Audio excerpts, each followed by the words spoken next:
You can start now, Prabhuji. Sure, Prabhuji. I'm just opening this PowerPoint.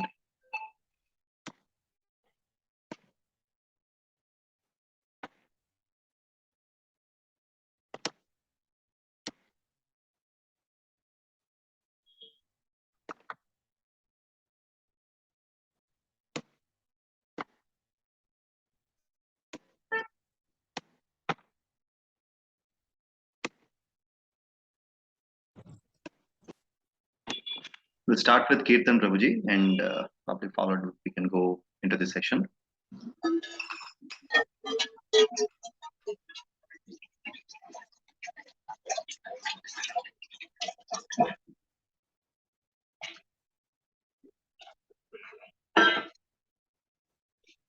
Hare Krishna, Hare Krishna, Krishna Krishna, Hare Hare, Hare Rama, Hare Rama, Rama Rama, Hare Hare, Hare Krishna, Hare Krishna, Krishna Krishna, Hare Hare, Hare Rama, Hare Rama, Rama Rama, Hare Hare, Hare Krishna, Hare Krishna, Krishna Krishna, Hare Hare, Hare Rama, Hare Rama, Rama Rama, Hare Hare, Hare Krishna, Hare Krishna, Krishna Krishna, Hare Hare,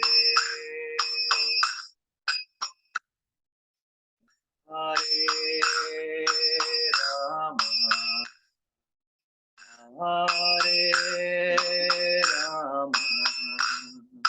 Rama, Rama Rama, Hare Hare, Hare Krishna, Hare Krishna, Krishna Krishna, Hare Hare, Hare Rama, Hare Rama, Rama Rama, Hare Hare, Hare Krishna, Hare Krishna, Krishna Krishna, Hare Hare, Hare Rama, Hare Rama, Rama Rama, Hare Hare,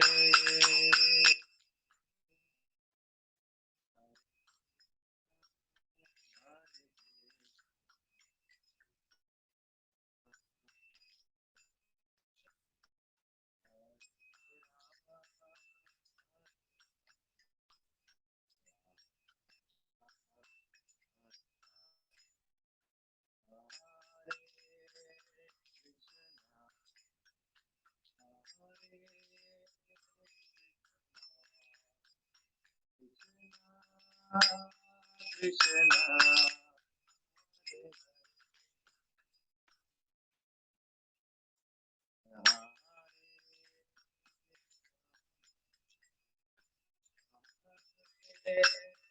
Rama, Rama, Hare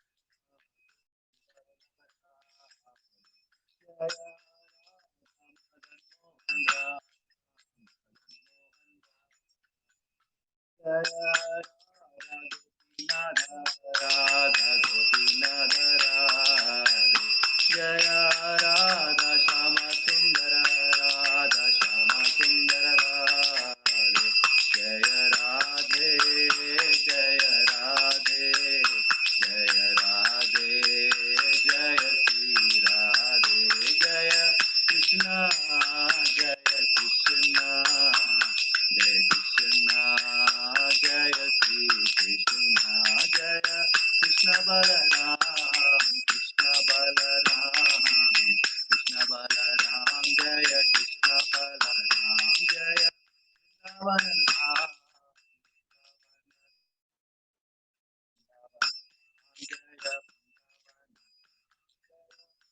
Jagannatha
Nam Sankirtan ki Jai Shri Prabhupada ki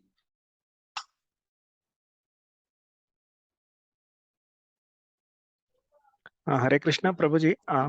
Sorry, but your audio was, I'm losing your audio in between. Oh, sorry, Prabhuji. I think there's some network problem. But is it okay now, Prabhuji? Yes, now it is okay. Okay.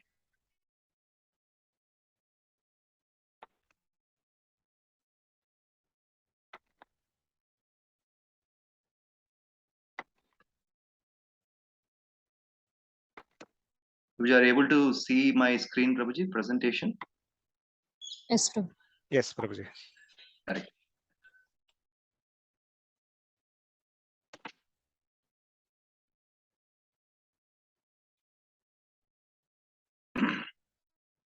ॐ अज्ञानतिमिरान्धस्य ज्ञानाञ्जनशलाकया चक्षुरुन्मिलितं येन तस्मै श्रीगुरवे नमः श्रीचैतन्यमनोभीष्टं स्थापितं येन भूतले स्वयं रूपः कदा मह्यं ददाति स्वपदान्तिकम् वन्देऽहं श्रीगुरो श्रीयुतापदकमलं श्रीगुरून् वैष्णवांश्च श्रीरूपं साग्रजातां सहगणा रघुनाथान्वितं तं स्वजीवं साद्वैतं सावधूतं परिजना सहितं कृष्णचैतन्यदेवं श्रीराधाकृष्णपादान् सहगणा ललिता श्रीविशाखान्वितांश्च हे कृष्णा करुणा सिन्धो दीनबन्धो जगत्पते गोपेश गोपिका कान्ता राधाकान्ता नमोऽस्तु ते तप्त कांचना गौरांगी राधे वृंदावनेश्वरी वृषभानुसुते देवी प्रणमामि हरिप्रिये वाञ्छाकल्पतरुभ्यस्य कृपा सिन्धुभ्य एव च पतितानां पावनेभ्यो वैष्णवेभ्यो नमो नमः जय श्री कृष्ण चैतन्य प्रभो Nityanand Shri Advaita Gadadhara Srivasadi Gaura Bhakta Vrinda. Hare Krishna, Krishna Krishna, Hare Hare, Hare Rama, Rama Rama, Hare Hare. Om Namo Bhagavate Vasudevaya.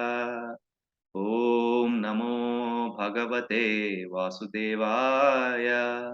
Om Namo Bhagavate Vasudevaya.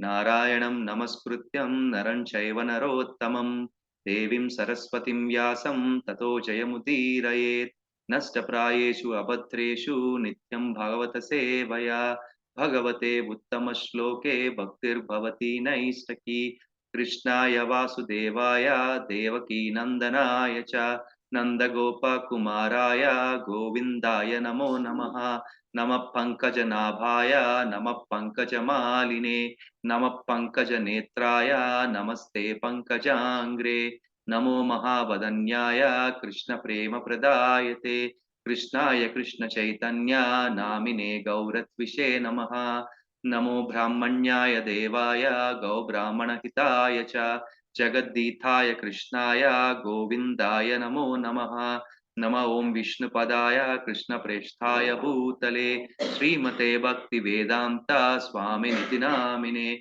Namaste Saraswati Deve Gauravani Pracharine Nirvisesha Shunyavadi Paschatya Deshatarine Jai Sri Krishna Chaitanya Prabhu Nityananda Sri Advaita Gadadhara Sri Vasadi Gaura Bhakta Vrinda Hare Krishna Krishna Krishna Hare Hare Hare Rama, Rama Rama, Hare Hare.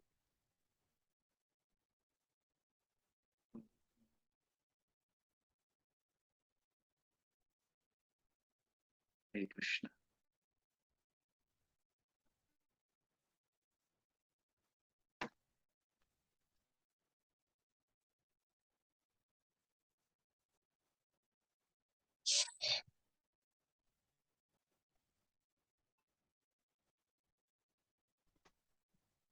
Hare Krishna, Prabhuji's and Mataji's. Thank you very much for attending this session.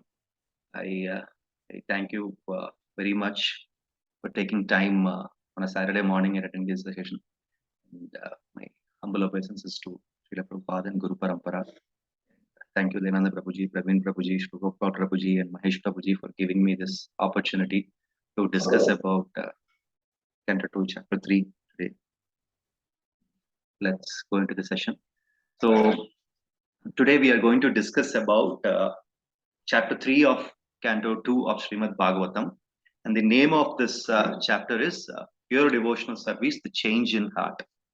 So next couple of minutes, we will spend time to understand what is this chapter about. Probably, few synopsis kind of thing, introduction. So let me introduce you to this chapter, and then we can go into details of the discussion.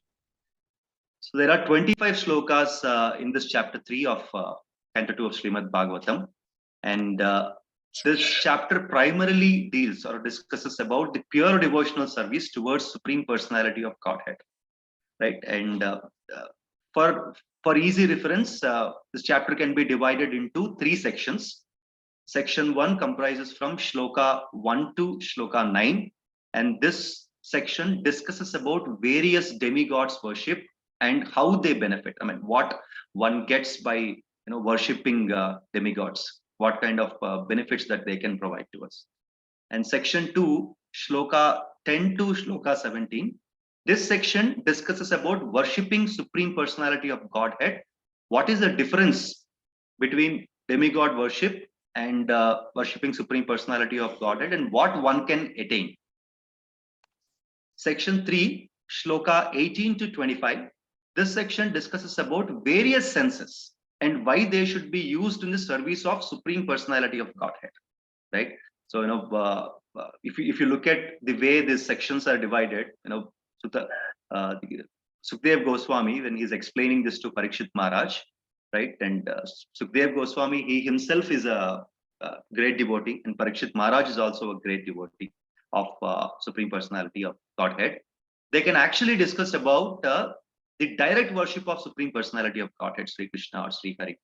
But considering the audience who are available in the assembly, Acharya has explained that Sukdev Goswami chose to discuss first about demigods, right? Explaining how they actually benefit us and how the worship will take us, where it will take us through, and getting into the next level of worshipping Supreme Personality of Godhead.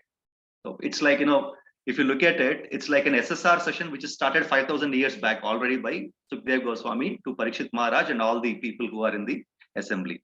So, the way we do our SSR sessions, where, we take people step by step slowly. We don't hit the bullseye at one go at the very first session, right? At the 10th session, where we talk about, the one God versus many gods, or, who is God, that's where we actually kind of declare that, though we give knowledge over the 9 sessions, but that's the actual session where we discuss and declare that, who is the Supreme Personality of Godhead with the evidences from the scriptures, right? In the same way, Sukdev Goswami did not hit the bullseye at a very first level, right? He's taking it slowly. He's explaining people, or the people who are sitting in that rishis and other people who are sitting in that assembly, slowly about what are the benefits we get if we worship demigods, and then takes it to next level of worshipping Supreme Personality of God, and explains the difference. What are the benefits or the material benefits that you get versus what is the eternal benefit you get by worshiping Supreme Personality of Godhead. And in the final section, he closes and he goes to the ultimate section, where how we should engage our senses in the worship of Supreme Personality of Godhead, Sri Krishna. And if it is not used, if our senses are not used appropriately, and what is the use of this life? So he goes to, that level. So when I was going to this session, I kind of, struck my mind that, oh, this is something similar to our SSR session we do, and it started 5,000 years back, just not today, right? So that's about the introduction. And if you look at the first 3 chapters of this canto deals with the devotional service. Sukdev Goswami explains it to Parikshit Maharaj. The first 3 chapters are primarily about that, right? So, and then after it changes. And we'll do the first shloka with the translation. I will do both the shloka and the translation. And from the next shloka, we can have one of you read the translations.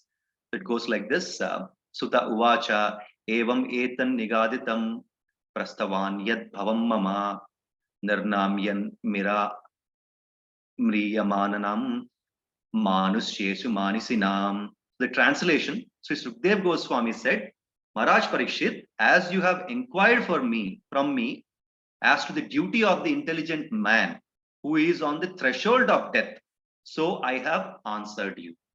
This shloka appears just as an introduction, Prabhujis and Matajis, but it has a lot of discussion, right? The purport by His Divine Grace A.C. Bhaktivedanta Swami Prabhupada ki jai. Prabhupada explains this purport very beautifully with a lot of information. Probably when we read it at a very first stage, probably it looks like a very simple version, but there is a lot of information in this purport. So we'll go point by point. So some important points from this particular purport. So Lord Krishna, with his causeless mercy, created this Vedic literature in the incarnation of Vyasadeva, right? And this particular scripture of Srimad Bhagavatam is given for the people who are intelligent, right? And it is also explained in this purport that intelligent people also tend to forget God and forget the relation between them and Supreme Personality of Godhead, right?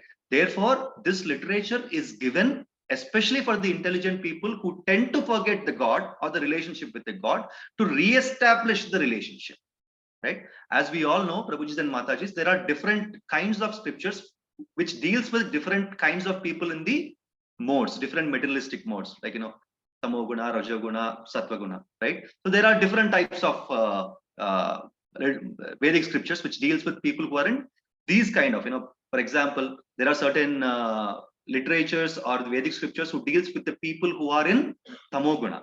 That does not mean that those scriptures are for tamoguna. There is a slight difference here, right? So we need to understand that the scriptures does not deal with tamoguna, but they deal with the people who are in tamoguna. That can be read by anybody, but certain level of understanding is required. For example, Bhagavatam, Srimad Bhagavatam is meant for people who are in Sattva Guna and Shuddha Sattva, right? That means it is a very, very important, right? And only for the intelligent people. So that explains that if somebody who's in a lower gunas or lower materialistic modes, like, Rajoguna and Tamoguna, may not understand Srimad Bhagavatam completely. So that's the reason this is meant for people who are in Sattvaguna and Shuddha Sattva, right? Very importantly, in the last line of this shloka, there is a word mentioned, Manisinam or Manisinam, right? Which exactly translates to thoughtful. So Sukdev Goswami is using this word on Parikshit Maharaj. That means he is saying Parikshit Maharaj is a thoughtful person. So what kind of thoughtful person, right? He explains, a person like Maharaj Parikshit must therefore take the lotus feet of Lord Krishna and fully engage himself in devotional service, hearing, chanting, etc. of the holy name and the pastimes of the Lord, which are all Harikatamrita. And Prabhupada also explains in this purport that this model is very much required for people who are preparing for the death.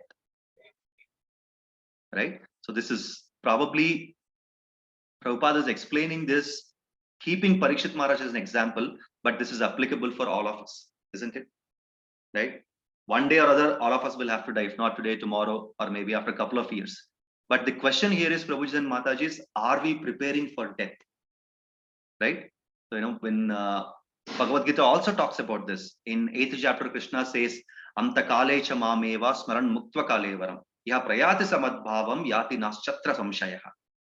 So he says, at the time of death, when you are leaving your body, if you remember me as a supreme personality of Godhead, for sure you will come back to me and you don't need to take birth again.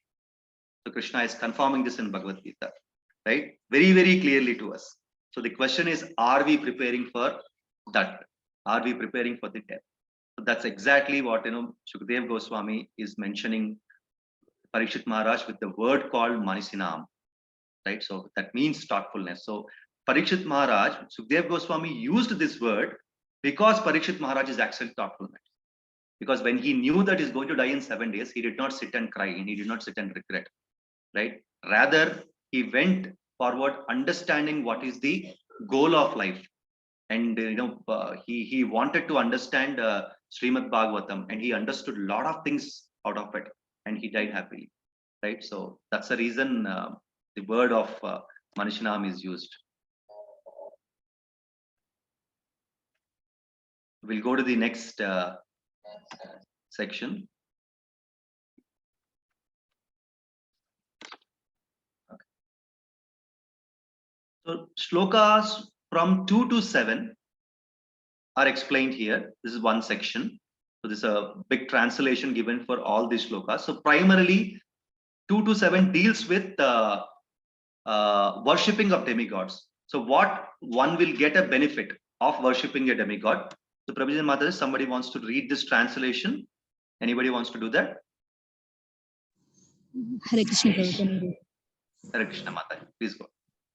One who desires to be absorbed in the impersonal Brahmajyoti effulgence should worship the master of the Vedas, Lord Brahma or Brihaspati, the learned priest. One who desires powerful sex should worship the heavenly king Indra, and one who desires good progeny should worship the great progenitors called the Prajapatis. One who desires good fortune should worship Durga Devi, the superintendent of the material world.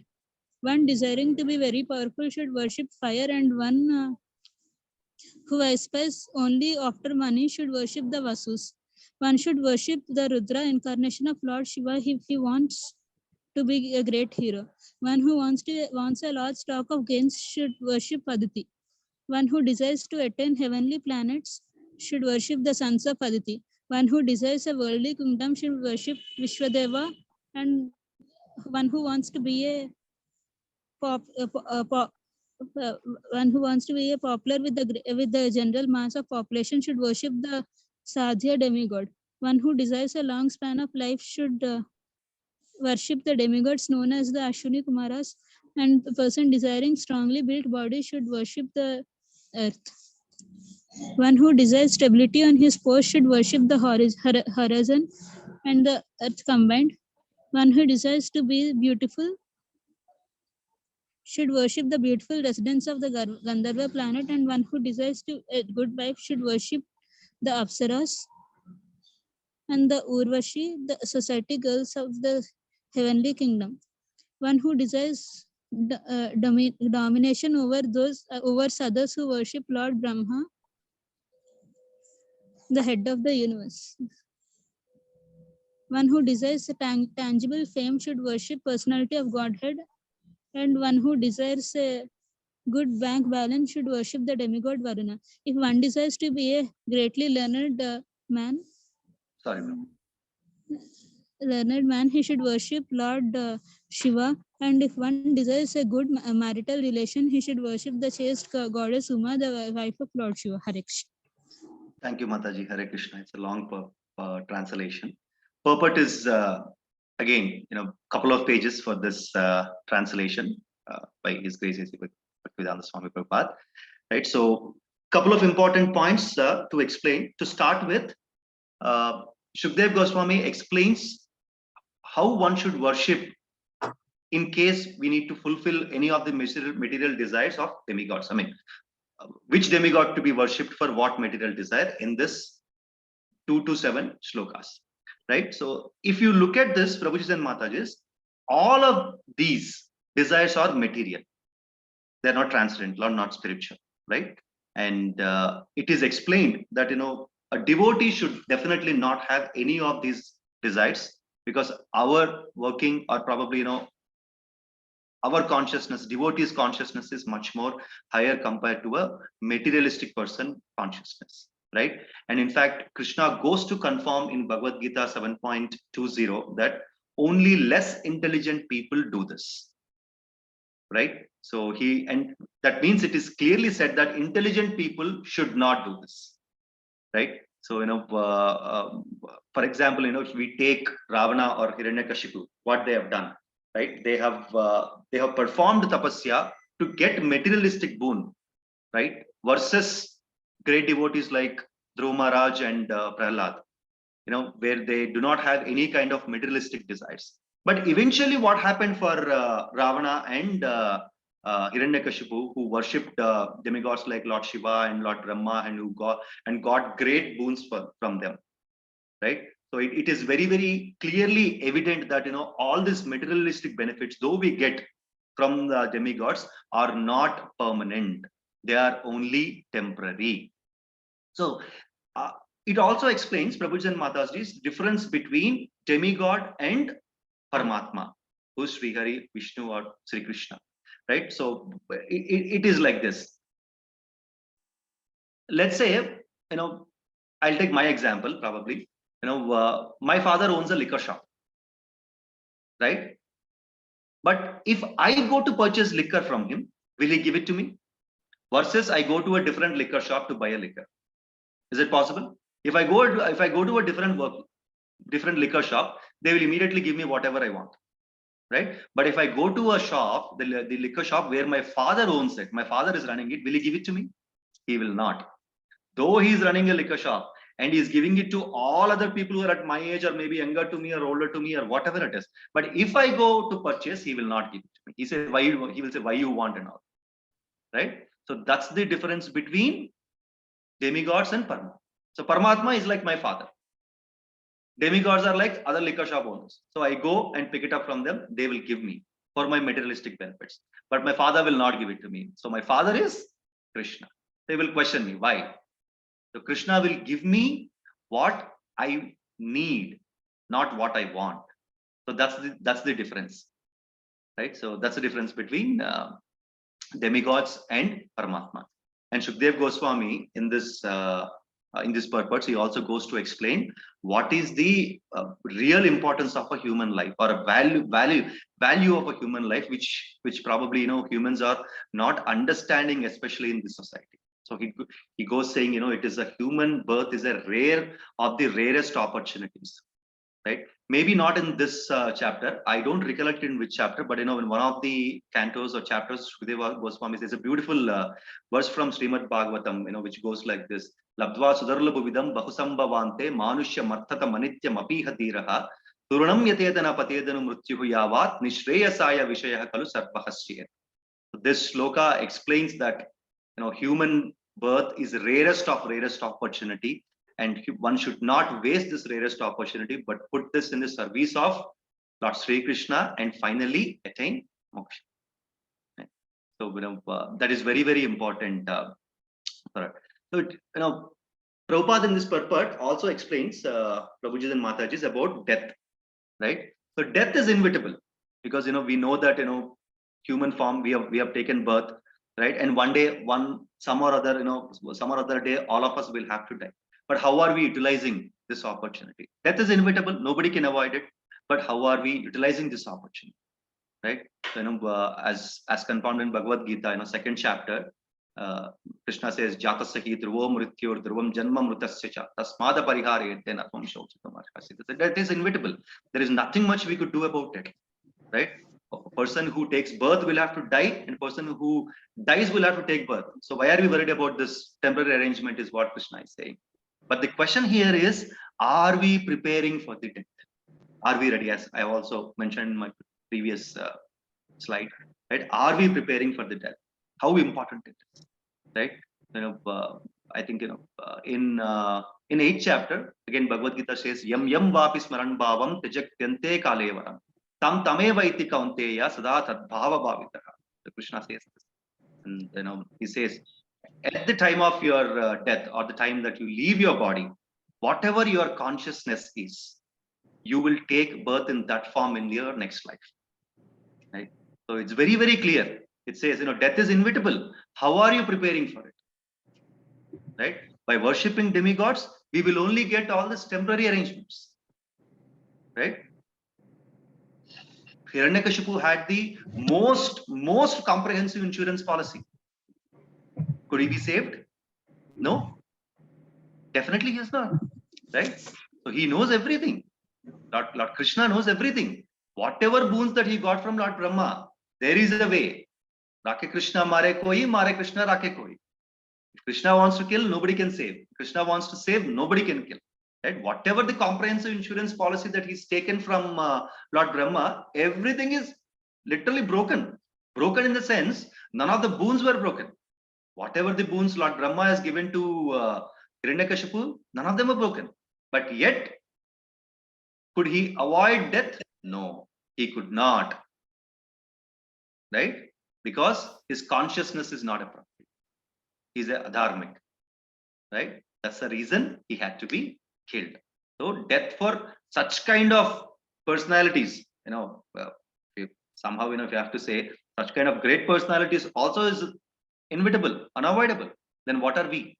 Are we preparing for it? So that's primarily these 7 sections or 7 shlokas deal about. Right. So next we will talk about probably I've just put one slide about what are the benefits that one will get by worshipping demigods. So it is like every shloka which is explained with the translation. I think Mataji has already read that. Probably we will skip this, and anyway this presentation will be shared, and all of you can go through it. So next 2.8 and 2.9. So 2.8, Prabhuji and Mataji, somebody wants to read this translation? Hare Krishna, Prabhuji. Hare Krishna. Yeah, 2.8 translation. One should worship Lord Vishnu or his devotee for spiritual advancement in the knowledge and for protection of hereditary and advancement of a dynasty. One should worship the various demigods. Translation 9. One should desire domination over a kingdom or an empire, should worship the Manus. One who desires victory over enemy should worship the demons. And one who desires sense gratification should worship moon. But one who desires nothing else, material enjoyment, should worship the Supreme Personality of Godhead. Hare Krishna. Hare Krishna. So, from Shloka 8, Shukdev Goswami, who was explaining about the benefits of worshipping demigods, slowly diverting it into the worship of Lord Vishnu or Lord Sri Krishna, right? He will not jump into the direct section of worshipping of Lord Krishna. If you observe, he's slowly taking the diversion and he will come on to the actual highway now, right? So we will see how it goes. So important points from these two, right? For a liberated person, all the enjoyments listed above, whatever the benefits which we get by worshipping demigods are explained here, are considered to be absolutely useless. Nobody is bothered, right? This is only for a materialistic person who is very much involved in the sense gratification. All these things are required, right? In other words, this transcendentalist has no material desires to be fulfilled, whereas the materialist has all types of desires to be fulfilled. So that's the explanation which is given in the purport, right? And Prabhupada also goes to say that this kind of the leaders of the nonsensical persons are still more nonsensical because they preach openly and foolishly that one can worship any form of demigod and get the same result, right? So I'm sure Prabhujis and Matajis that we see in today's world, right? The actual worship of Lord Sri Krishna or Supreme Personality of Godhead is sidetracked versus worshipping lot of demigods, right? And there are some useless leaders or preachers who goes to preach and say that because you don't get direct benefits, the materialistic benefits by worshipping Lord Krishna, right? You go worship whoever you want for materialistic benefits, right? For example, in order to be strong in sex, right? Scripture says you can worship Lord Indra, right? To be powerful, you can worship Lord Shiva, right? But if you do not have any materialistic desires, worship Lord Krishna or Lord Vishnu. Where will the business run? Business will not run, right? Business will run only if you get immediate results. What are results? Materialistic results. So these preachers go and tell, all right, you want to be strong, no problem, worship Lord Shiva, right? You want good health, worship Ashwini Devtas, because there are material desires which will come into the existence immediately, right? And they also goes to saying there is no problem doing this because all paths will lead to one. Sabka Malik ek hai. But Prabhujis and Matajis, we need to think about it. Does that really happen? Does all paths lead to one? Right? And Krishna says this in Bhagavad Gita, I think in 9th chapter, he says, Yanti Deva Vrata Devan Pitran Yanti Pitravataha Bhutani Yanti Bhuteja Yanti Mad Yagnayopima. So Krishna confirms all the paths will not lead to one. So he's saying, Yanti Deva Vrata Devan Pitran Yanti Pitravataha. If you worship demigods, you'll go to their loka, demigods loka. If you worship moon, you'll go to moon's planet. If you worship sun, you'll go to sun's planet, right? And if you worship ancestors, you'll go to their planet. Bhutani Yanti Bhuteja. If you worship ghosts and such kind of entities, you will live along them. And if you worship me, you will come back to me. So Krishna is saying. So where does this misconception of going every path will lead to one is coming into the picture? It's all these useless and nonsensical preachers, which Prabhupada explains in this purport, are doing it. It will not lead. Simple, Prabhujis and Matajis. If you have to go to Mumbai, you will have to purchase a ticket and board a flight which goes to Mumbai, not to Delhi. You want to go to Mumbai, you cannot purchase a ticket which goes to Delhi and board a Delhi flight. You will have to board Mumbai flight only. It's as simple as that, right? So this path will not take you to Delhi, or Delhi's path will not take you to Mumbai. In the same way, you worship demigods, you will go to them. You will not go to Krishna. And what happens if you go to demigods? It is all temporary. You will have to come back. You will have to fall in the cycle of birth and death. Krishna confirms this in Bhagavad Gita again. A Brahma Bhuvanaloka Punar Avartinorchana. Mamupetyatu Kaunteya Punar Janmana Vidyate. So he says, even if you go to the top, the highest loka of this material planets, Brahma Loka, you will have to come back, boss. Only if you come to me, Punar Janmana Vidyate, you don't need to go back. So this is a misinterpretation of these scriptures, Prabhujis and Matajis. I don't know where this has come from, right? When the scriptures are telling, Bhagavad Gita is telling so clearly, right? all paths will not lead to one destination. Wherever you worship, you will go there. Right? And even if you go to the highest material planet of Brahmaloka, you will have to come back. You will have to fall in the cycle of birth and death. Again, people, these useless preachers will go preach that all paths will lead to one.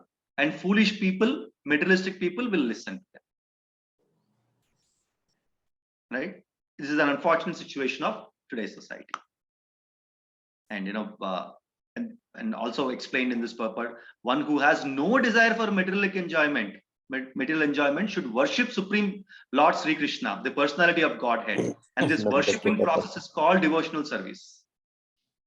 Pure devotional service means service to Lord without any tinge of material desires. That's where exactly business will not run, right? As I said, what will you get by worshipping Sri Krishna? Moksha or whatever liberation. Why? This will not help us in today's world, right? It will only help later. Okay, we don't even know which that happens or not. That's what material people think of, right? Immediate returns, paise kab aayega, right? That will happen only if you worship demigods, because there are immediate returns are there, and there are certain benefits worshipping each demigod. But what will you get by worshipping Krishna? We will have to actually renounce all our materialistic desires. Who will want to do that? Who will want to preach? Where will business run? Danda kahan se chalega? Paise kahan se aayega? Nobody's bothered. Right? And Krishna confirms this, right? In I think 7th chapter, 18 shloka. Right? Udaraha sarva evaite gnanitva atmaiva me matam astitaha sahi yuktatma mam evanuttamam. Right? Krishna says this. One who worships me without any entanglement or any desires of any form or material desires, right, is very dear to me. And that is the right mam evanuttamam gatim. And that is the ultimate and the right goal. Right? This is a continuation of 7th chapter 16th sloka, right? Where he says the 4 people who come to me, Chaturvida bhajante mam buddha bhavisamanvitaha, artho jignasura arthi gnanavan bharatarshapa. So continuation of that sloka, he says, though these 4 people are coming to me, right? He says, the person who comes to me, udara sarva evaite gnanitva atmaiva me matam. Right? The person who comes to me and renders devotional service to me without any material expectation is so dear to me, and that is the right goal of the life, is what Krishna confirms this in Bhagavad Gita. Right? And that is what this purport emphasis on. So we'll go to 10th shloka. This is little important shloka. Again, I'll explain how it is different from the 9th shloka. Prabhuji and Mata, somebody want to read the translation? I'll read it, Prabhuji. A Yes, person please. who has broader intelligence, whether he be full of all material desire, without any material desire, or desiring liberation, must by all means worship the Supreme Whole, the personality of Godhead. Thank you, Prabhuji. Hare Krishna. So, Prabhuji and Mataji, if you observe, there is a contradiction between 2.3.9 and 2.3.10, right? 3.9 says, you do not have any materialistic desires, then you should worship Lord Krishna. 2.10 says, a person who has broader intelligence, whether he be full of all material desires, without any material desires, or desiring liberation, must by all means worship Supreme Lord, the Supreme Whole, the Supreme Personality of Godhead. Isn't it contradicting? In 3.9, Shukdev Goswami says, if you do not have any material desires, worship Lord Krishna. But here he is saying, even if you have material desires, worship Lord Krishna. What is that? There is a difference, right? Up to liberation is okay, right? Liberation is fine, because as Lord Shiva also confirmed, Sarva Bhuteshu Moksha Pradayata Vishnu Revana Samshaya. Lord Shiva says, for all the living entities, it is only Lord Vishnu who can give liberation. And there is no doubt. Vishnu Reva na samshaya, he says. Na samshaya, there is no doubt. Only Lord Vishnu can give liberation. So liberation tak theek hai. All right. So liberation is okay. But what about material desires? How is it possible? And what is this contradiction? We'll try and discuss about that. So it says, actually a pure devotee does not want liberation also, for that matter. Right? Though Lord Krishna is eligible to provide liberation, A pure devotee will not even ask for liberation, right? And this is that is the style of a pure devotee. I mean, they don't even ask for liberation. They only expect pure service, pure devotional service at the lotus feet of Sri Krishna. And in Damodarashtakam, Satyavrata Muni says this: Varam deva moksham na mokshavadim va na chanyam vruneham vareshadapiha idam teva purnada gopala balam sadhame manasya virastam kimanvai. He says, I know that you are eligible of giving me the highest benediction of liberation, but I'm sorry, I don't want that. All I want is your Bala Gopala Rupa to be manifested in my heart. Right? So Satyavrata Muni says this in Damodarashtakam. That is the level of consciousness of a pure devotee. That's what they are usually in. Right? So they will not even ask for a liberation. But here there is a slight difference that one need to understand. One cannot obtain any results from demigods without getting sanction from the Supreme Lord. This is the thin line, Prabhujis and Matajis. Please focus that we need to understand, right? So though we are accessing demigods for materialistic benefits, less intelligent people does not understand that ultimately even these material desires are bestowed by Lord Krishna. Therefore, only an intelligent people or the person with a broader outlook can see that ultimate authority is Lord, even for material benefits. Under the circumstances, one with a broader outlook, even with the desires for material enjoyment or liberation, should take a worship of Lord directly. So less intelligent people, okay, I want a good wealth, I'll go to this demigod. I want good health, I'll go to this demigod. I want a good wife, I'll go to this demigod. Right? But an intelligent person, even if he has any materialistic desires, it could be non-materialistic, materialistic, or a liberation, or whatever it is, he will not take the worship of a demigod because he is intelligent. What he will do? He will take the shelter of the lotus feet of Lord Krishna, because he understands that only Lord Krishna is the final authority to sanction any kind of material benefits, even if a demigod will have to give it to them. Right? And this also is confirmed in Bhagavad Gita 7.22. Krishna says, even if the material benefits given by the demigods are actually given by me, sanctioned by me, not by them. Right? So Bhagavad Gita confirms this. So going back to Hiranyakashipu, or Ravana for that matter, whatever boons that they've got from demigods like Lord Shiva, Lord Brahma, don't you think, or do you think that Krishna does not know about these things? If you go as per this purport and 7.22 in Bhagavad Gita, directly or indirectly, it is Krishna who has given those benefits to them, or those boons to them. Right? Krishna knows everything, and he has a plan also. Right? Because there need to be some kind of activity for the purpose of Loka Kalyana happening there. So that's the reason he actually, though they are given by demigods, indirectly it is bestowed by Lord Krishna himself. And he knows everything. That's where he has a plan also. Right? How to kill them. Right? Hare Krishna.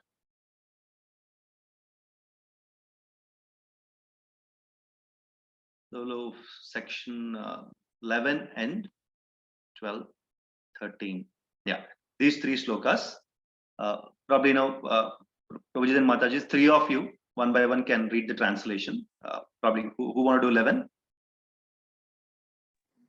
I will read, Professor. Yes, Prabhuji. Hare Krishna.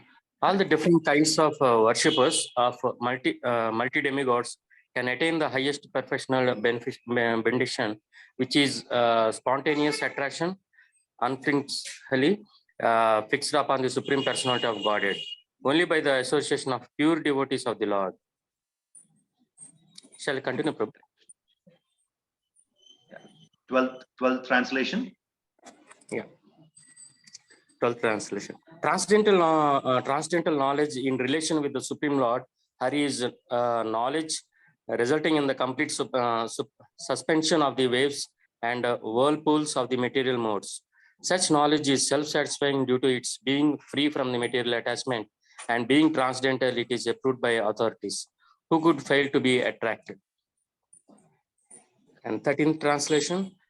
Saunaka said, the son of Vyasadeva, Srila Sukadeva Goswami, was highly learned, sage, and was able to describe things in a poetic manner. What did Maharaja Parikshit again inquire from him after hearing all that he had said?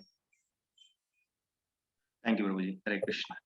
So we'll see some important points from this 3 shlokas. This is from the 11th verse. So only through pure devotees of Lord, these worshippers of demigod can achieve pure devotion. So Srila Prabhupada explains in this purport, whatever these materialistic people wanted to achieve by worshipping the demigods, though they are getting all those benedictions and they are enjoying the materialistic desires, ultimately, if they do not have or they do not worship Supreme Personality of Godhead, they are just wasting their time, effort, and whatever it is, right? And he also says that, this pure devotional service to Supreme Personality of Godhead can be achieved only through pure devotees. So if they are just engaged in this, materialistic activities and ultimately not taking the shelter of Supreme Personality of Godhead, it is just useless, and they are just wasting the rarest form of the human life, is what this purport explains very clearly.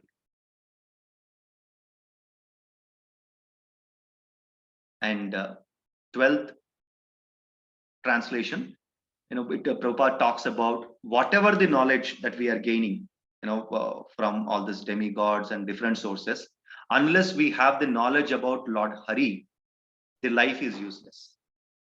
Prabhupada also explains that, this is the only knowledge about Lord Hari which can help us in the crossing the ocean of miseries. There is no other knowledge we can, right? And Shloka 13 explains about the poetic view of Shukdev Goswami, right?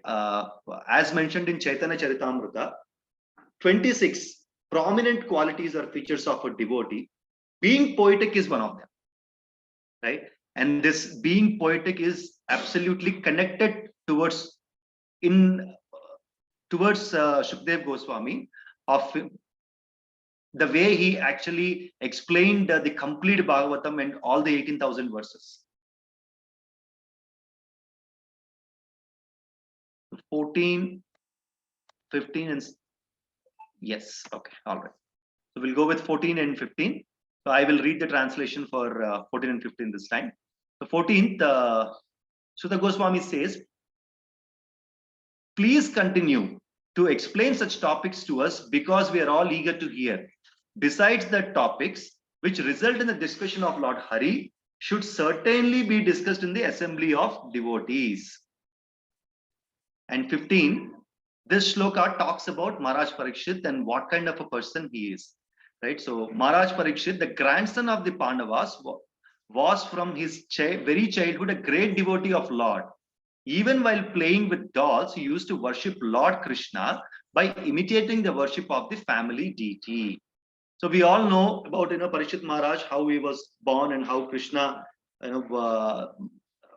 protected him in the womb of Mother Uttara, right? And how he got the name of Parikshit. We have already discussed this in one of the sessions which I did last time about the glories of Bhagavatam. Probably for the benefit of some of the devotees who are not present in that session, probably I'll just take a couple of minutes to explain why Parikshit Maharaj got this name. Parikshit means examining. That means he examined something. So as we all know, Lord Krishna in the size of a thumb entered into the womb of Uttara and protected Parikshit Maharaj from the Brahmastra, which is released by Ashwatthama, right? And Parikshit Maharaj, in the womb, he saw Krishna, right? After coming out of the womb, he used to see everybody in an examining way. Who is that face that I saw when I was in the womb? And he's not able to see that face. Ultimately, he saw that face. right? As he was examining everyone, where is that face? Where is that face where I saw in the womb, right? He's given that name of Parikshit, right? So that's the background of how Parikshit Maharaj got his name as Parikshit, right? So coming back to this shloka, so Parikshit Maharaj, we all know that is a grandson of Pandavas and son of Abhimanyu, right? Naturally, Pandavas being the great devotees of Supreme Lord Krishna, they used to worship Krishna in their home every day and having also the deities. So that obviously comes in the parampara for the family, right? It is not only with them, Prabhujis and Matajis, even in the society, right? Our society, and a lot of devotees that we see, right? Where the parents get into the worship, the deity worship, or worship of Supreme Personality of Godhead, and children are very very young in that home. You tend to see that they follow the parents, and also get into the devotional service and get into the deity worship and all those things. It is common in today's society also, especially in the devotee society. We see very much in our own homes also. As there is also a saying that children see and learn and they practice, right? In the same way, when parents perform devotional service and teach children from a very young age, just by looking at the parents, experiencing the parents, they will start getting into the devotional service.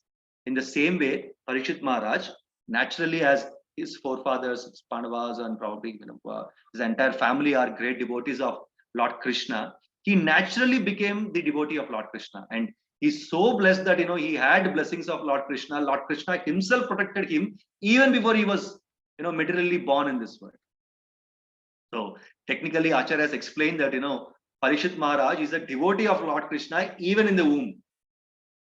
Lord Krishna is so merciful that he gave him a darshan even before he came out of the womb, right? So even Parikshit Maharaj, when he was playing at the age of playing with the ideals, he still used to worship Lord Krishna, right, as their family deity, right? And Prabhupada also explains in this shloka about what Bhagavad Gita talks about such kind of devotees, like in 6th chapter Bhagavad Gita, Krishna says, "Prapya punya krutam lokan vushitva shashvati hi samaha suchinam srimatam gehe yoga brasto vichayate." Right? That means unsuccessful yogi who started Krishna consciousness, right, but had to stop it for whatever reasons. Maybe he passed away, or technical problems, or whatever, cultural problems, or whatever it is.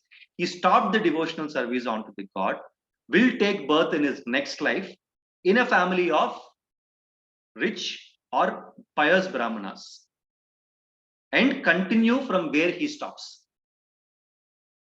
right? Why in a family of a rich and brahmanas? It is because rich people, they have all the basic necessities, so one need not worry about the basic necessities like roti, kapda, makan, and they will start from where they have stopped. Brahmanas, obviously, because of the highest knowledge they have, right, and the kind of consciousness they have towards God, it is easy for people who are born in such kind of family to continue the devotional service journey where they have stopped. And Prabhupada also explains that Parikshit Maharaj could be one of that who falls in that category, right? Maybe he stopped the devotional service in his previous life somewhere, therefore he got an opportunity to start from where he stopped. So that's the reason from a very young age he started worshipping Lord Krishna, right? So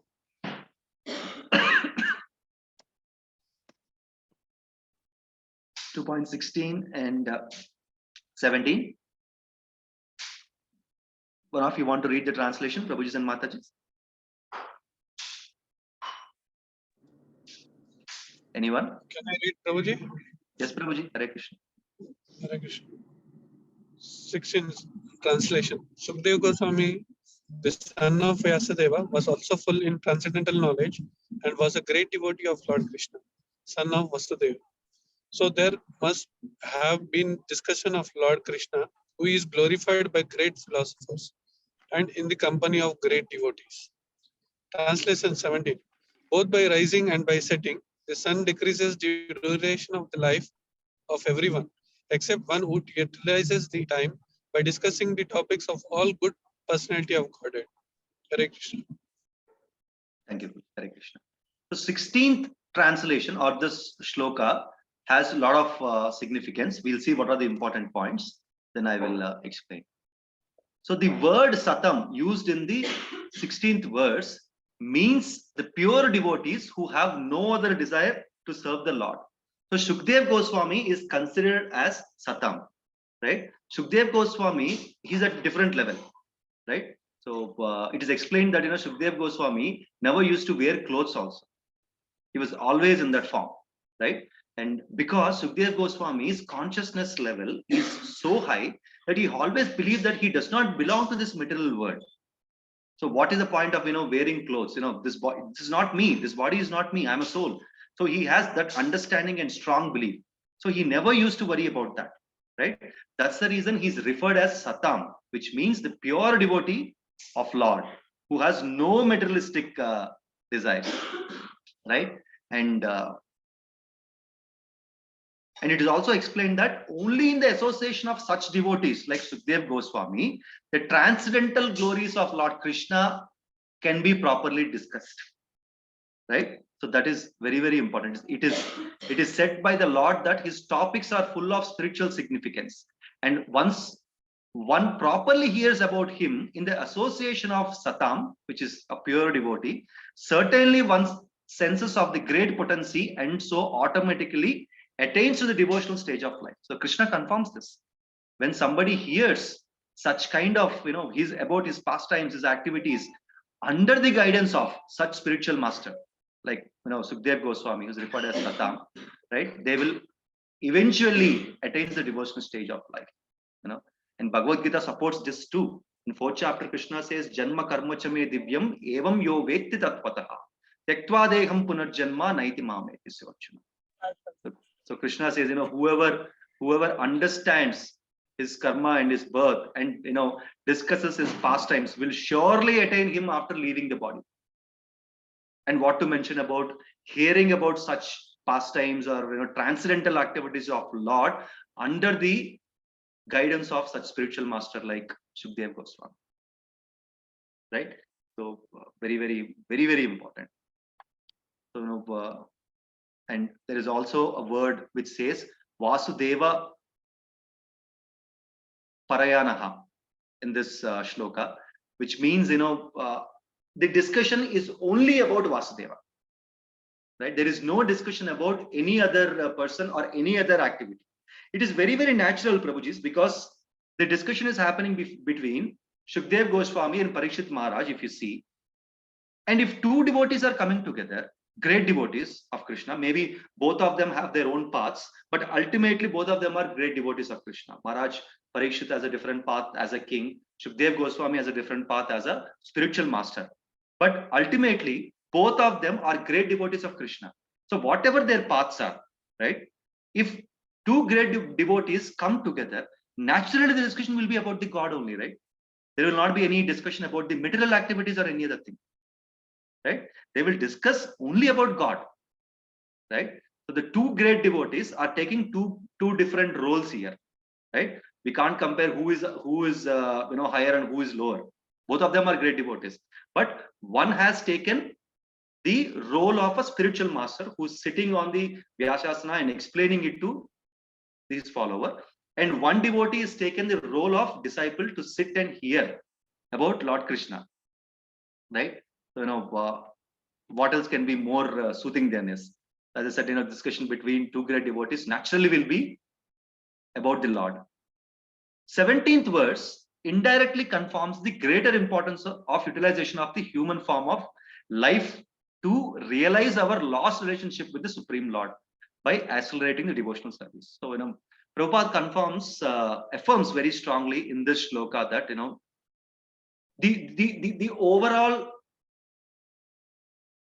benefit or probably the overall requirement of a human life is what and how we should deal with it, right? As explained in Bhagavatam, the only dharma for who is born as a human is to establish connectionship with the God. We will have to be connected with the God, and there is no other better dharma than this. It is confirmed. Savai pumsam paro dharma yatho bhakti radokshaje ahaituki apratihata yatmam suprasidati. So there is no greater dharma than establishing the devotional service or a relationship with the God, which is unconditional and uninterrupted. Devotional service, it's not be, okay, I will do a devotional service, or I will attend a satsang only on Sunday morning or Saturday morning, but rest of the days I am in my materialistic world. No. Bhagavatam says it has to be uninterrupted, unconditional. There is no doubt about it. Right? And yeah, we'll go to next slokas. So from here, Shukdev Goswami again takes a direction.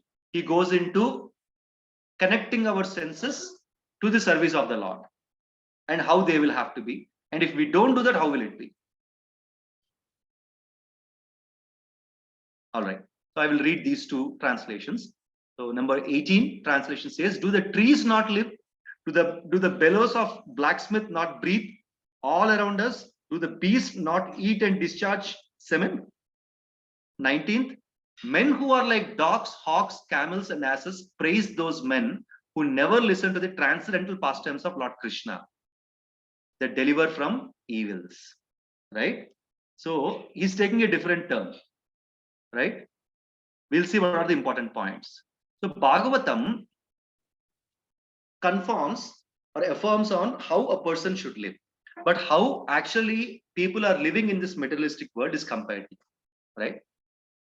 In today's world, materialistic man argues that this life is meant for self-enjoyment only, not meant to understand what is the goal of life, who is God, establishing the connection between God. They're not bothered. And the ultimate goal of life is ahara nitra bhaya maitunamscha. That's it. Eating, sleeping, defending, and mating. Those are the only purposes of this materialistic world. And it is also compared, Prabhuji and Matajis, in this shloka that, what is the point of having a life like a tree? So when it says, does trees not live? Trees do live. There are trees which lives for thousands of years, thousands and thousands of years. And, Prabhupada also explains in this purport that there is a tamarind tree in Vrindavan, something Imli Thali, I believe, Imli Thali, which is said to be standing there since the time of Krishna. That means almost 6,000 years or 5,000 years back. So there is a tree in Vrindavan, right? But again, one need to understand what is the point of having a life like a tree, thousands and thousands of years, if it is not used in the service of Lord. Right? And how can we compare that kind of life to our great acharyas, right? Shankaracharya, Adi Shankaracharya lived for roughly about 32 years. Sri Chaitanya Mahaprabhu lived for 48 years. They actually left their bodies at a very young age, right? But can we say that their lives are not good because they did not live for thousands of years? And the trees are living for thousands of years? What great souls, what they have done, Adi Shankaracharya and Chaitanya Mahaprabhu. What they have done even for living with for a very, very lesser amount of time, right? So that's what this shloka explains about, right? And coming to 19th shloka, very, very important shloka, right? And very, very, very funny how a materialistic person, right, is categorized, who only have the materialistic desires and who is only indulged in the sense gratification.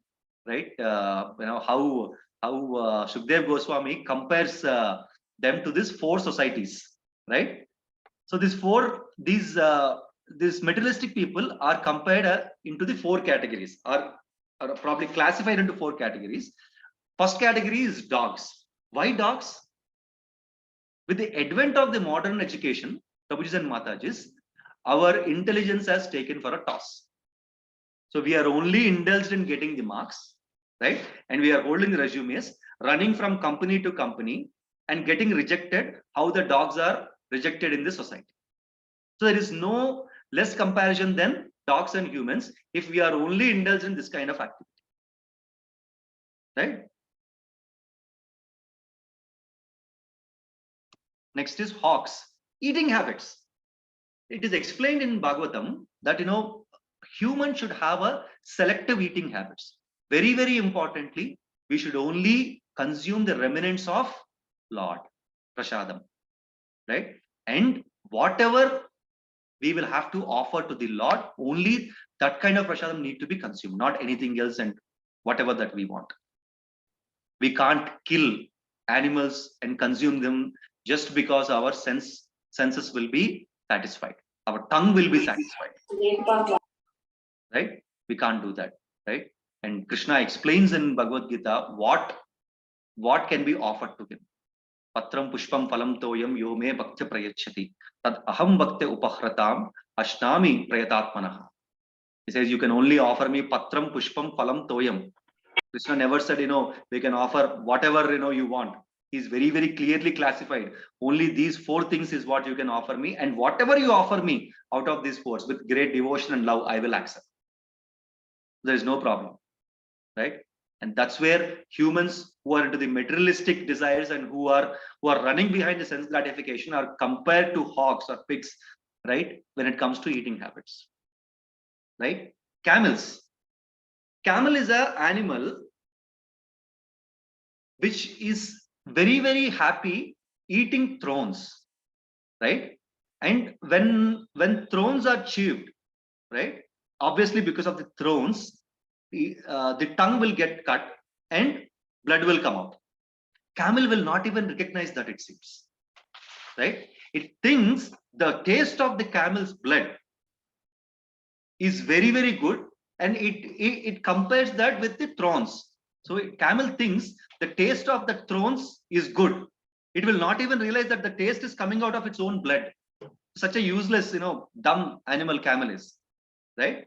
And Sukdev Goswami compares this kind of attitude in the materialistic world as sucking one's own blood, which camel does. It sucks its own blood, right? And this material world is like that. And all of us who are in this materialistic world are literally sucking our own blood, right? And Krishna confirms this in Bhagavad Gita too, right? I think 8. I don't recollect the shloka. It says, Mam upetyatu punarjanma dukkhalayam ashashvatam. Napnuvanti mahatmanam samsiddhi paramam gataha. He says, this materialistic world is dukkhalayam and ashashvatam. Only intelligent people can understand this and they'll come back to me. Right? I think 8.16 or some shloka. And finally, as we know, right, they work without brain. These donkeys they will only think that they're born to work, right? They will not even realize there is a grass just behind them or just before them. If they just get out of this chains, right, they can easily go and have that grass. They're not bothered. They don't want to do that. They'll work very, very hard without any brain, going around, taking a lot of weights, working for his master just for some food. That's it. They don't have any brain. And Srimad Bhagavatam, comparing the human society, who are absolutely materialistic, is not an exaggeration. That is exactly what is happening in today's society. It is not at all as an exaggeration, right? And yeah, so we will go to 2020. Yeah, these 4 shlokas. So Prabhuji and Mataji, one of you can read the translations of all these 4 shlokas. Who wants to do that? I'll read. 20. 20. Yes. 20. One who has not listened to the messages about the proneness and marvelous acts of the personality of Godhead and has not sung or chanted loudly the worthy songs about the Lord is to be considered to possess ear holes like the holes of snakes and a tongue like tongue of a frog. 21.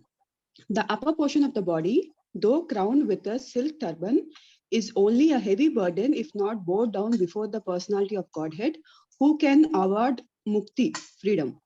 And the hands, though decorated with glittering bangles, are like those of a dead man, if not engaged in the service of the personality of Godhead, Hari. 22. The eyes, which do not look at the symbolic representations of the personality of the Godhead, Vishnu, His forms, name, quality, etc. are like those printed on the plumes of the peacock, and the legs which do not move to the holy places where the Lord is remembered are considered to be like tree trunks. 23. The person who has not at any time received the dust of the feet of Lord's pure devotee upon his head is certainly a dead body. And the person who has never experienced the aroma of the tulsi leaves from the lotus feet of the Lord is also a dead body, although breathing. Hare Krishna. Thank you. Thank you, Padma Mataji. So we'll go shloka by shloka. So number 20. If you look at all the shlokas, Prabhuji and Mataji's, Shukdev Goswami is getting into the senses and how our senses will have to be engaged in serving the Lord. Right? In 20, he talks about the listening process. Right? And it is one of the very first stage of 9 stages of bhakti. Right? So he talks about how one should listen to the probably the pastimes of the Lord, right? So it is very, very important, and as explained in this shloka, that it is the chanting of Lord's name will have to be very loud and clear, right? So the 9 stages of bhakti, smaranam, kirtanam, right, sankirtanam, and probably sorry, I don't padasevanam, archanam, vandanam, dasyam, sakyam, atmanivedanam. The 9 stages of bhakti is explained in this shloka, which is starts with hearing, right? That is very, very important. And coming to 21. Though the crown with the silk turban is the only heavy burden, if not bowed down before personality of Godhead, who can award mukti? So what is this silk turban is referring to? So silk turban or the crown is referred to a person who is rich, right? Probably a king. And it is explained that even a king is a common man in front of a God. What is there? Right? Just because he's a king in this materialistic world does not give him any authority not to pray to the God. Right? So even a king, what kind of a king he is, even if he's wearing a silk turban, if he cannot bow down on the feet of Lord Krishna. So this gives us a very, very good example of king of Puri, right? How he does how he is engaged in the devotional service of Lord when it comes to during Jagannath Rath Yatra, right? In spite of being king, I mean it's coming from ages in their parampara, right? So even today the king of that region comes and sweeps the road, right, for Lord to go. Right, so that's the kind of king is explained in this shloka, and one need to be in spite of having whatever rich, right? And 22 shloka explains that what kind of eyes if we can't see the God, right? Why are these eyes for if we cannot see the God, right? And 23 it talks about the person who has not at any time received the dust of the feet of Lord, pure devotee, upon his head is certainly a dead body, right? This kinds of recollects a story about Rahuguna, Maharaj Rahuguna and Jadabharata in Srimad Bhagavatam, where Maharaj Rahuguna asked Jadabharata, how did you attain this position? And Jadabharata explains that attaining this kind of position, it's not easy unless we have the association or simply the dust of Lord's devotees, pure devotees. It's not possible to attain just like that unless we have the association of pure devotees. And what is the point of leading this life? And what is the point of going without the association of devotees is what emphasized in this shloka.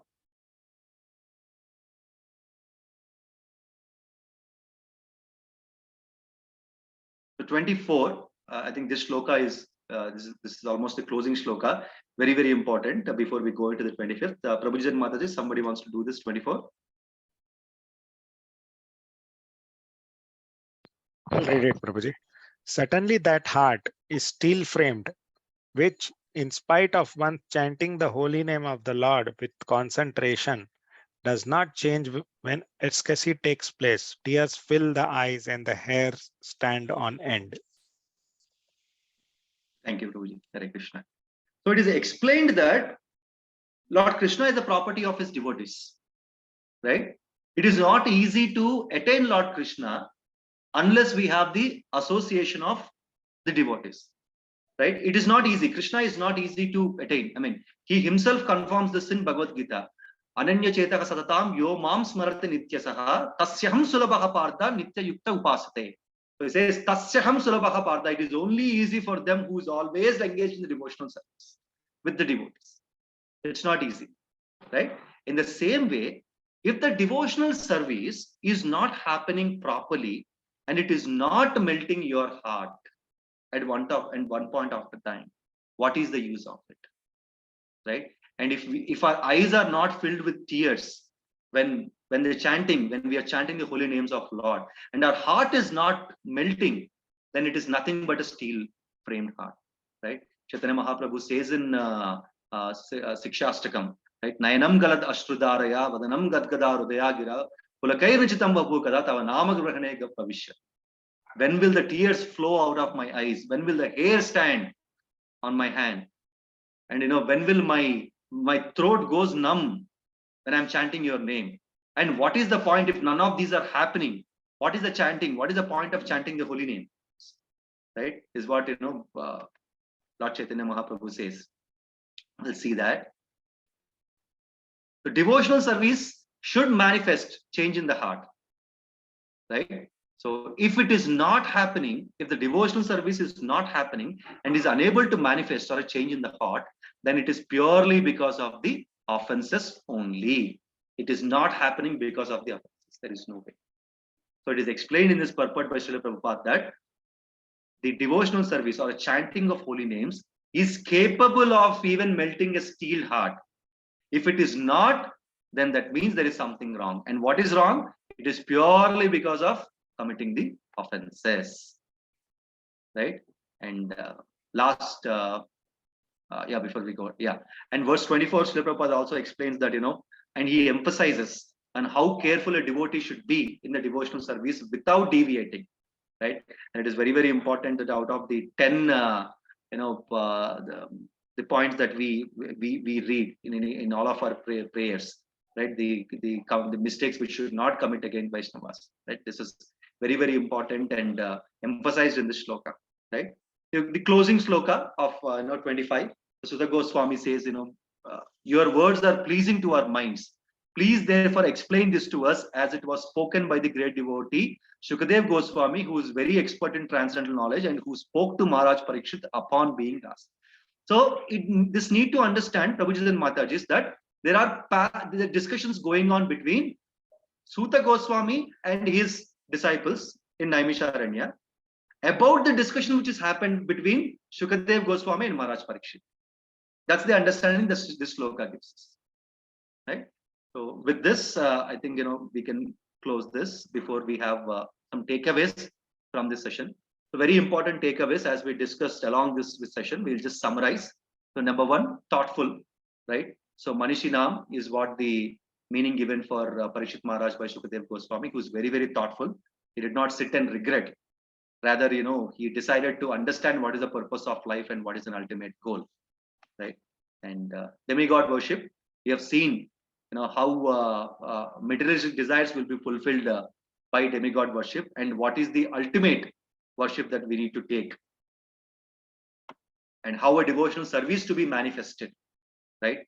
And the continuous chanting, the continuous hearing of about the Lord's pastimes and transcendental activities. We discussed about that.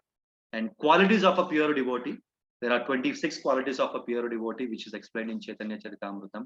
And one of them, which is very, very apt for Shukadev Goswami, is being poetic, right? We have also discussed about qualities of a devotee, like a king, even at a king's level, how he will have to serve the Lord, right? How to attain pure devotional service. There are several examples that we have discussed about getting pure devotional service, right? We should all kind of not be materialistic and we'll have to be, extremely spiritual and, not indulge in the sense gratification. Finally, understanding the value of human life, as Shukdev Goswami explained, in this chapter, human life is the rarest of a rarest opportunity, and it should be utilized to the full extent, should not be wasted, is what the ultimate takeaway from this session. Thank you very much. Hare Krishna, Krishna Krishna, Hare Hare, Hare Ram, Ram Ram, Hare. Thank you very much once again for giving this wonderful opportunity in attending this session. Hare Krishna, Dasraj Prabhuji. Hare Krishna, Prabhuji. Thank you so much for this wonderful class. I think now it's open for questions. If anybody has questions, please go ahead and ask.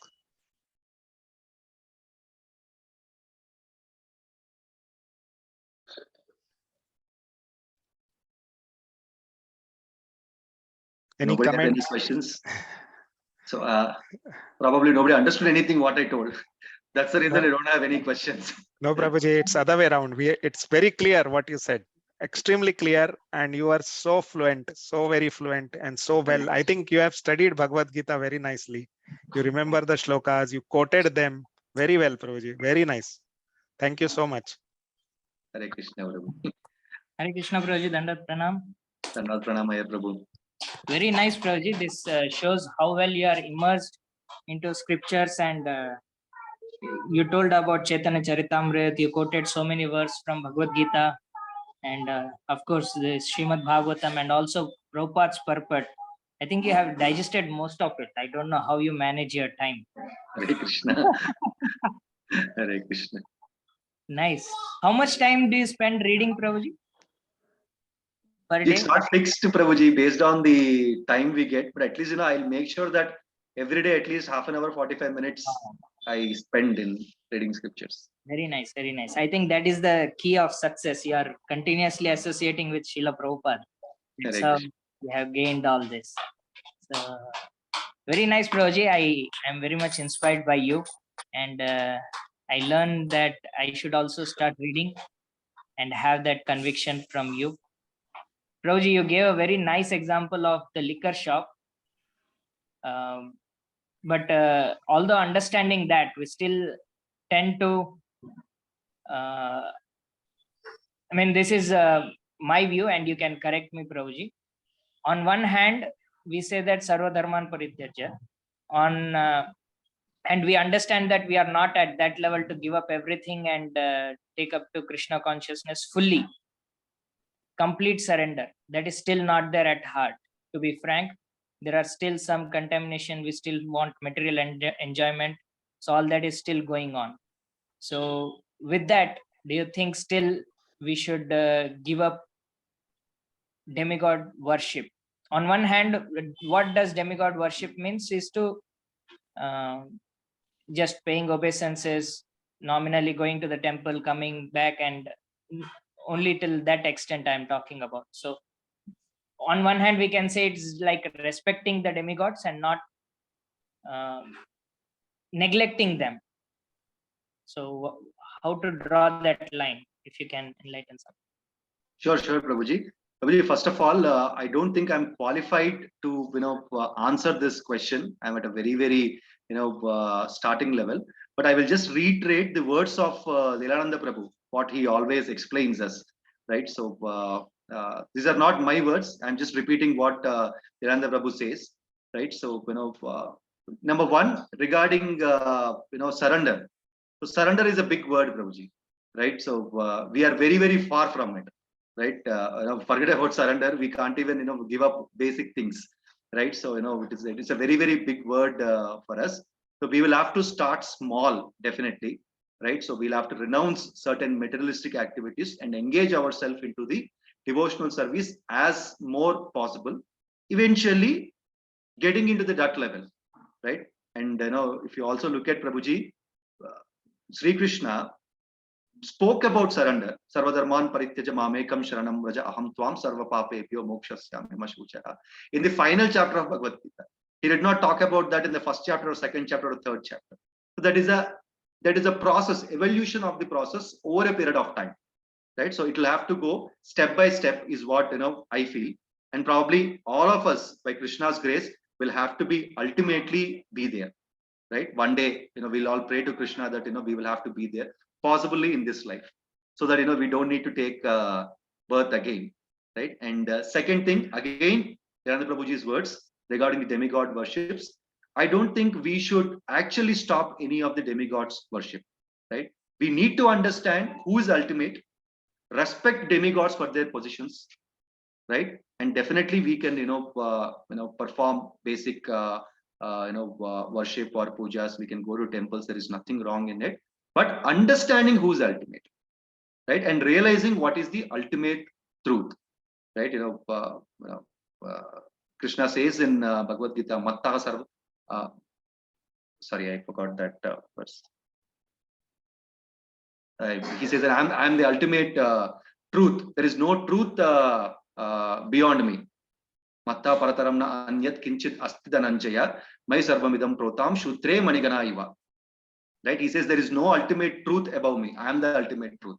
Understanding that he is an ultimate truth, right? Probably, we can always perform wherever prescribed duties for respective demigods. I personally feel there is nothing wrong. Lilananda Prabhuji, please correct me if I'm wrong in this area.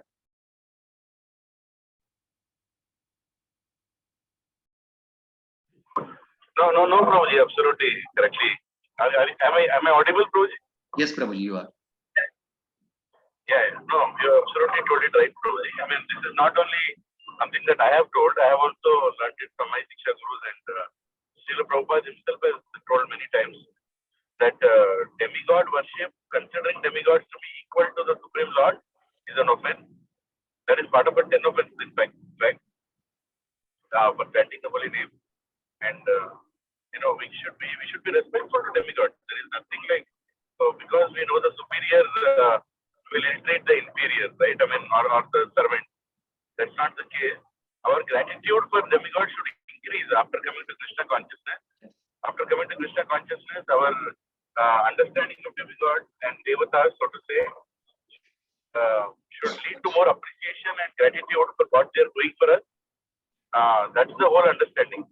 No need to give up. But at the same time, in the altar, we specifically tell that slowly we should transition to a point where we don't have any devatas, because then your single-pointed attention and shelter will not be disturbed. When you are in trouble, especially when you go to the altar, it should not be disturbed that, okay, if somebody will help me on the altar. That should not be the case. There is one person who can help anybody, that is Krishna. So somebody helping, that thought process will come when you have many people on the altar. And even though your understanding is they are all surrendered servants of Krishna, but sometimes it is possible that our prickling mind can disturb our intelligence, and we start thinking that, okay, at least Ganeshji take care of me, at least Lord Shiva take care of me. That shouldn't happen. Yes, Prabhuji. I think, again from the Lilananda Prabhuji's classes, what I kind of, recollect one more. Yeah.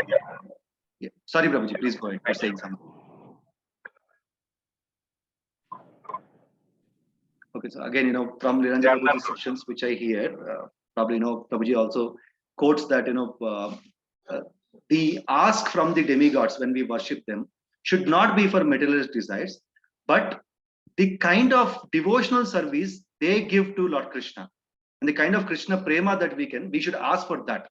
So if we talk about, let's say, Lord Ganesha, instead of asking Ganesha, please pass me an exam, right? I want this material benefit or that material benefit. Rather, we should ask Ganesha, please give me that kind of devotional service you have towards Krishna, or the prema that you have towards Krishna. Please give me that, right? So that's the kind of desire that we should ask demigods when we worship. Again, this is from Prabhuji's, Lilananda Prabhuji's, not my own explanation. So, Malingam Prabhu, hope I answered your question to some extent. Yes, Prabhuji. Thank you very much.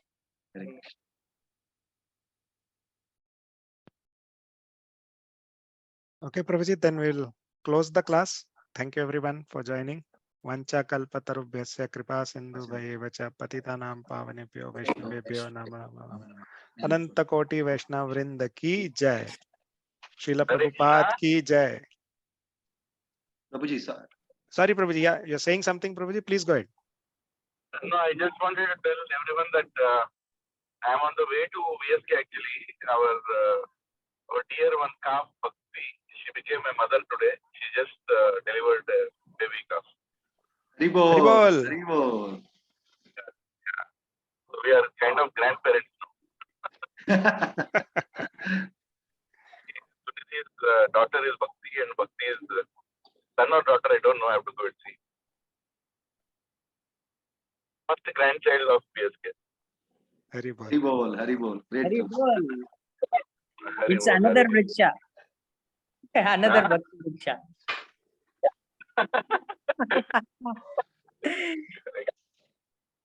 Yeah, sorry, bro. Yeah, correct. Hare Krishna. Dhanyavad, Hare Krishna. Thank you for wonderful presentation, Dasraj Prabhu. I was a little on and off, the morning has been crazy for me, but I was hearing it. I would want to hear it again. The effort that you put in making the whole presentation, putting it in a logical way, and most importantly, Prabhuji, preaching is preaching from heart. Simply reading the slides or finishing the topic is not preaching. Preaching is from heart. I see that you always speak from heart. That is that is what my Shiksha Gurus told me, and that is what Prabhupada has given to his disciples. That get convinced and speak from heart. Then you can change heart. Yes, sir. Thank you very much for your heartful class. Hare Krishna, Prabhu. All your guidance and mercy, Prabhu. Without your guidance and without your teachings, I would have not done anything, Prabhu. It's all your mercy. Hare Krishna. Me, you, anybody, nobody is anything, Prabhu here. We are just repeating Prabhupada and they're getting trained to serve him. Thank you, Prabhuji. Thank you for the Absolutely. Hare Krishna. Hare Krishna. Dhanyavad. Thank you very much, Prabhuji. Dhanyavad.